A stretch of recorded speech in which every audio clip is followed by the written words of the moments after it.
Hello, my dear students. Welcome to our English lesson. How are you? I think you are fine. The theme of our lesson is Iskander. Our lesson's learning objectives.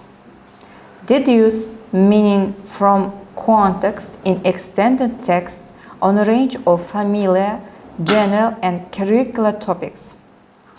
Characterize the image of historical figure of Alexander the Great in the poem. Identify the moral and the didactic meaning of the poem, on its basis the education of the moral and ethical qualities of students. Recognize typical features at word, sentence and text level in a wide range of written genres.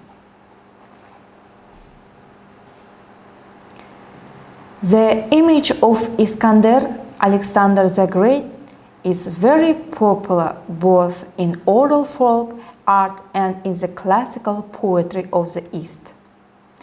In addition to numerous fairy tales and legends about Iskander, there are major poetic works, poems by Ferdowsi, Nizami, Nava'i. Turning to the theme traditional in Eastern poetry, the life and work of Iskander, Abai gives a completely new, different from the Eastern tradition interpretation of his image. In many folklore and written works of the people of the East, Iskander was sung without connection with historical trust as a fairy tale hero, a great commander, a wise ruler. In the poem Iskander, Abai refuses to idealize the great conqueror and creates the image of an immensely ambitious, greedy, cruel person. Iskander is opposite by the wise Aristotle. Today, we have some new words according to our theme. Listen, read, and understand. Dexterous, done with mental or physical skill, quickness of great. Conquest, the act or process of conquering. Wipe out, a fall or crash caused usually by losing control. Armor, defensive covering for the body, especially covering, as of metal, used in combat. Ascent, to rise from a lower level of degree. Pander, to do or provide what someone wants or demands even though it is not proper, good or reasonable.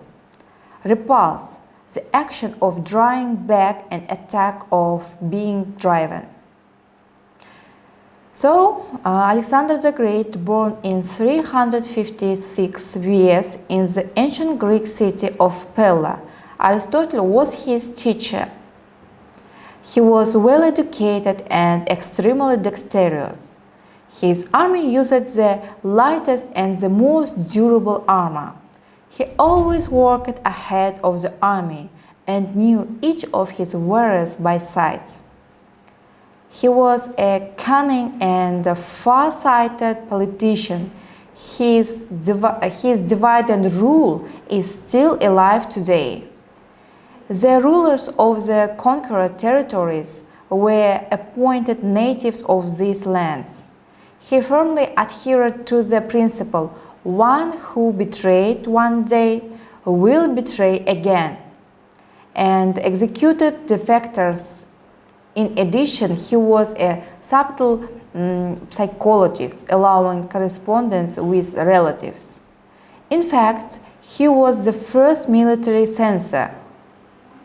Alexander could trust his commanders and his army, which followed him to the ends of the world. Abai's poem reflects historical facts. Iskander, the son of King Philip, ascends the throne at the age of 21, reigns in Macedonia.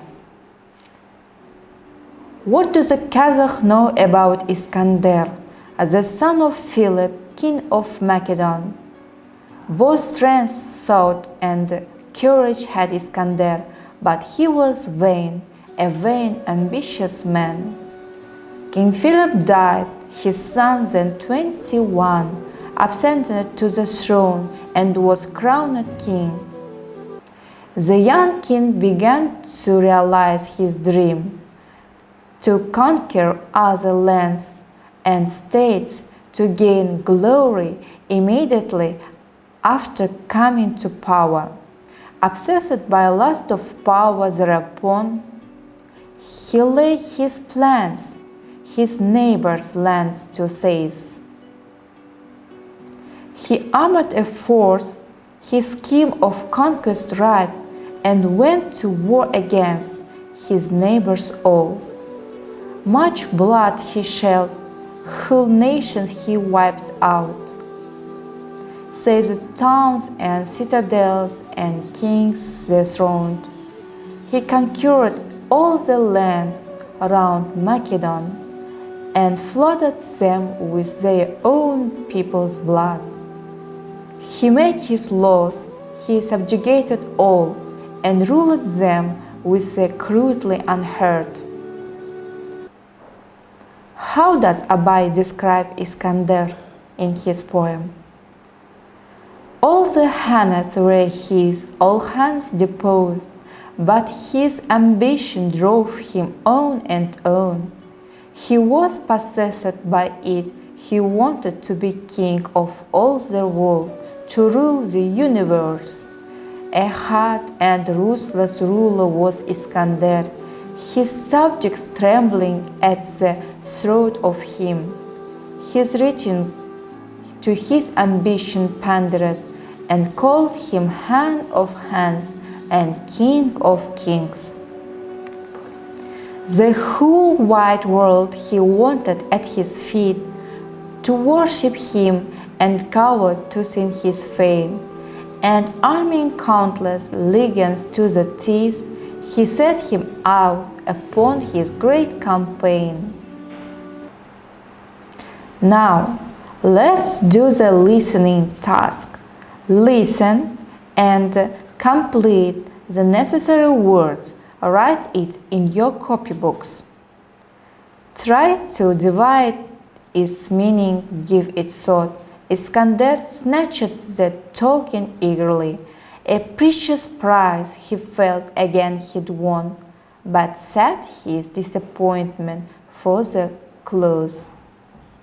Contained a bit of ordinary bone, infuriated that he had been mocked, he flung the bone away with angry haste. Beside himself, with fury, he invoked, "As you, my king, will soon see for yourself, will weigh this little bone upon the scale, and gold upon the other dish will place.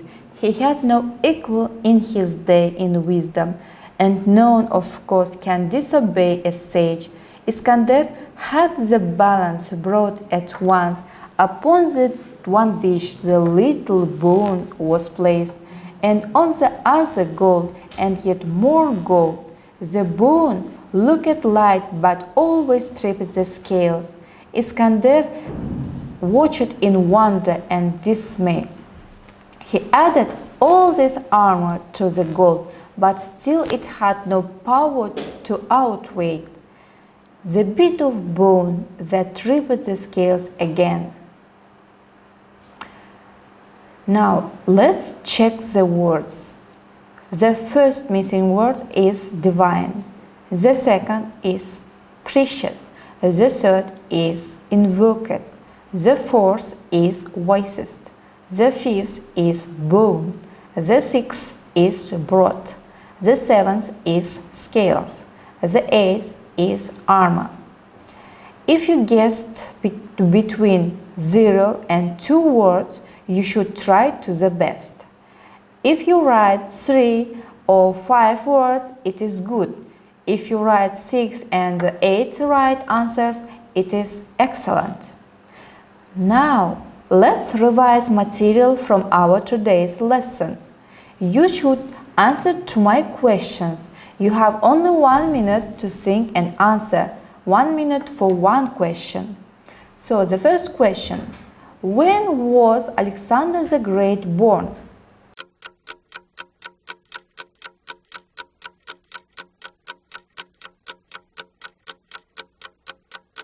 The second. Who was his father?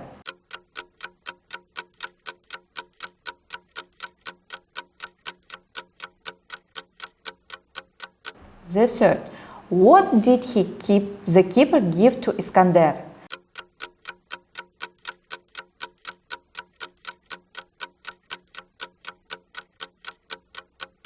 The fourth question. What is the main idea of poem?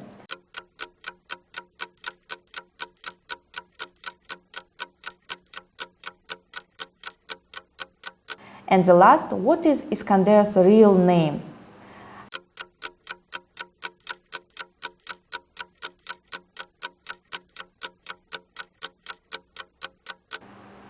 And the last question, are the characters historical figures or fictional characters?